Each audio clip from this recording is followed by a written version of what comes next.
मेरे बच्चे की आंखें मेरे बलात्कारी पर गई हैं। कैथरीन के साथ उस शख्स ने बलात्कार किया जिसे वह अपना दोस्त समझती थी। इसके बाद वह गर्भवती हो गई। कैथरीन ने बताया कि उन्होंने गर्भपात क्यों नहीं कराया और वह अपने बच्चों की आंखों में क्यों नहीं देख पाती है। कैथरीन की आपबीती। मैं 2 बच्चों वाली एक सिंगल पेरेंट थी। मैं उसे जानती थी। हम 2 साल से दोस्त थे। एक दोस्त ने हमें मिलवाया था। इसके बाद हमारे बीच सामान्य सी दोस्ती हो गई। मैंने अपने इस दोस्त को साफ साफ बता दिया था कि मैं किसी भी तरह का रिलेशनशिप नहीं बनाना चाहती। मैं अपने दम पर जीना चाहती थी और दोस्ती के लिए तैयार थी। मैं एक दिन अपने इस दोस्त के घर पर थी। इस दिन कुछ अजीब हुआ। मैंने उसे कुछ इस तरह अपने करीब पाया जिससे मैं सहज नहीं थी। मैं उससे दूर हटी। मैं उसे धक्का देना चाहती थी, लेकिन ये बेहद तेजी से हुआ। मैं कुछ न कर सकी।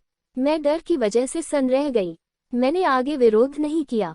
ये कुछ ऐसा था कि मैं सन्न थी जबकि मुझे उसके साथ संघर्ष करना चाहिए था। फिर वो खड़ा हो गया और अपने घर से बाहर निकलकर कार में बैठकर कहीं चला गया। उसने मुझसे कोई बात नहीं की। मैं चलते हुए अपने घर पहुंची। मैं घायल थी। उस वक्त मुझे ये नहीं पता था कि मैं कितनी बुरी तरह घायल थी, क्योंकि मैं एक ऑटो पायलट की तरह चल रही थी। मैं अपने घर जाना चाहती थी। सुकून की बात, मैं सोचती हूँ कि अगर आप चलने में सक्षम हो तो आप उस जगह जाना चाहेंगे जो आपकी अपनी हो। मैंने अपने बच्चों को पहले ही अपने पड़ोसी के घर पर छोड़ा हुआ था, इसलिए जब मैं घर पहुंची तो मेरे बच्चे बगल वाले घर में सो रहे थे, जो मेरे लिए सुकून की बात थी। मैंने इस बारे में किसी से बात नहीं की। मुझे लगा कि सभी लोग इसमें मेरा ही दोष बताएंगे और कहेंगे कि मैंने खुद को इस स्थिति में डाला। इसलिए मैंने इस बारे में पुलिस को नहीं बताया। अगले दिन मैं उससे पूछना चाहती थी कि उसने ऐसा क्यों किया। ये सुनने में बेहद अजीब लग सकता है। उसने बताया कि उसे इस घटना के बारे में कुछ भी याद नहीं है। उसने इससे इनकार नहीं किया, लेकिन ये भी कहा कि उसे कुछ भी याद नहीं है।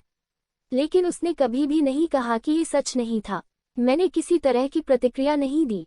गर्भवती हूँ। मुझे याद भी नहीं है कि अगर मैंने कभी पूरी तरह प्रतिक्रिया दी हो। मेरा ध्यान हमेशा मेरे बच्चों पर रहा है। मुझे लगता है कि इससे मैंने अपने बच्चों पर दोबारा ध्यान देना शुरू कर दिया। मैंने कहा कि मैं गर्भवती हूँ और ये तुम्हारा बच्चा है। मुझे अपेक्षा थी कि वो इससे इनकार कर देगा, लेकिन उसने ऐसा नहीं किया। उसने कभी मेरे गर्भवती होने की वजह को नहीं माना, लेकिन उसने कभी भी इसे अपना बच्चा मानने से इनकार नहीं किया।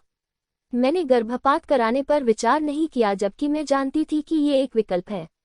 मैं गर्भपात की विरोधी नहीं हूँ, क्योंकि मेरे हिसाब से ये एक व्यक्तिगत तरजीह का विषय है।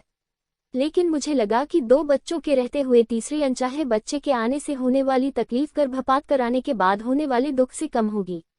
ये सोचना बेहद खुदगर्जी से भरा था, क्योंकि मैं अपने बच्चे की जिंदगी के बारे में नहीं सोच रही थी।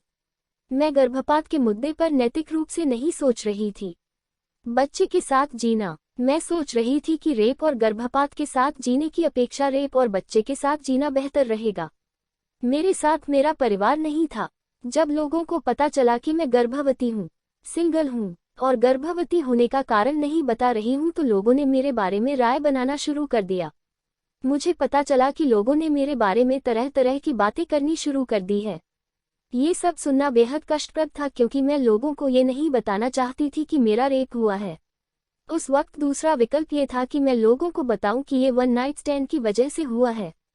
मैं इसके साथ भी नहीं जुड़ना चाहती थी, लेकिन उस वक्त ये बेहतर लगा। जब मैंने पहली बार अपने बच्चे को बाहों में लिया तो मैं देखती रह गई, क्योंकि उसकी आंखें अपने पिता जैसी थीं।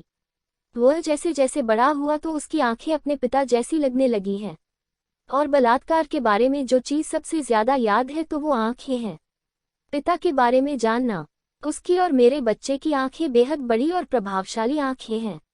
वह अपने पिता के बारे में नहीं पूछता है, लेकिन स्कूल के एक प्रोजेक्ट के लिए उसे अपने पिता के बारे में जानना था, जो कि मेरे लिए बेहद चुनौतीपूर्ण था। आप कुछ भी करें, आपकी जिंदगी उससे प्रभावित होगी। अगर आप अपने बच्चे को किसी को गोद दे दें तो आपकी पूरी जिंदगी इससे प्रभावित होगी। अगर आप गर्भपात करा दें तो भी आपकी जिंदगी प्रभावित होगी। अगर बच्चे को जन्म देकर उसे पाले तब भी पूरी जिंदगी इससे प्रभावित होगी। ऐसे में मेरे साथ बलात्कार ने जो नुकसान पहुंचाया, उससे निकलकर आने वाली सकारात्मक चीज मेरा बच्चा है। ये फैसला मेरे लिए ठीक रहा, लेकिन ये सभी के लिए काम नहीं करेगा।